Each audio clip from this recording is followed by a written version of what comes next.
कर पाएगा, यही सब होता है कॉग्निशन मतलब, ठीक है।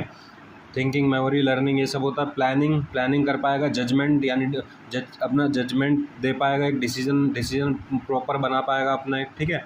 वर्किंग मेमोरी और इमोशनल रेगुलेशन। अगर इस पाथवे में decrease dopamine level in this pathway leads to negative symptom of schizophrenia. अब आप समझ लीजिए इस बात को कि मीजोलिम्बिक पाथवे में अगर वो बढ़ रहा है अमाउंट उसका, इस पाथवे में हमने देखा था कि डोपामीन का अमाउंट बढ़ रहा था। अगर बढ़ रहा है तो मीजोलिम्बिक पाथवे में तो क्या आएंगे, पॉजिटिव सिम्टम्स आएंगे, ठीक है। पॉजिटिव सिम्टम्स आएंगे स्किज़ोफ्रेनिया के। और मीजोकॉर्टिकल पाथवे में अगर डोपामीन का अमाउंट रिड्यूस होगा तो उससे क्या आएंगे, नेगेटिव सिम्टम्स ऑफ सीजोफ्रेनिया आएंगे, ठीक है। इतना चीज़ आप याद रखिए।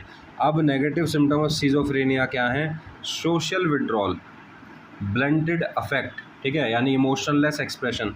सोशल विड्रॉल आप सब जानते हैं, सोशल आइसोलेशन, आइसोलेटेड हो जाएगा, ठीक है।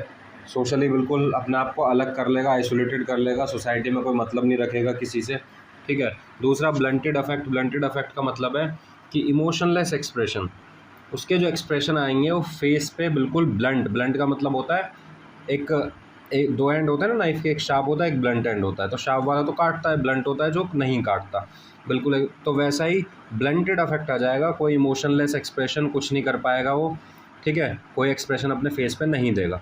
लैक ऑफ मोटिवेशन रहेगा, जिसे एवोल्यूशन कहते हैं, लैक ऑफ मोटिवेशन रहेगा। अगला स्पीच पावर्टी, जिसे एलोजिया कहते हैं, ठीक है, एलोजिया।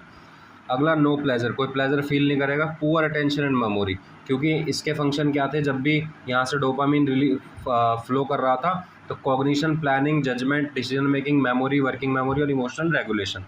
तो जब इस पाथवे में डोपामीन का रिडक्शन हो जाएगा तो उससे पुअर अटेंशन एंड मेमोरी हो जाएगी, क्योंकि कॉग्निशन का ही पाथवे है, उसे प्लेजर फील नहीं होगा। स्पीच पावर्टी हो जाएगी, ठीक है, क्योंकि ये प्री फ्रंटल कॉर्टेक्स तक जा रहा है।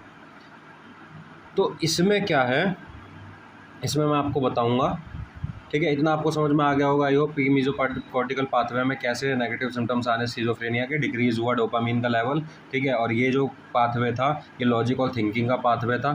इसी वजह से पेशेंट को क्या देखने को मिल रहा है, पुअर अटेंशन और मेमोरी देखने को मिल रही है, सोशल वो विड्रॉल हो जा रहा है उसका, ब्लंटेड अफेक्ट, ठीक है, इमोशनलेस एक्सप्रेशन देखने को मिल रहा है और मोटिवेशन उसकी लॉस हो रही है।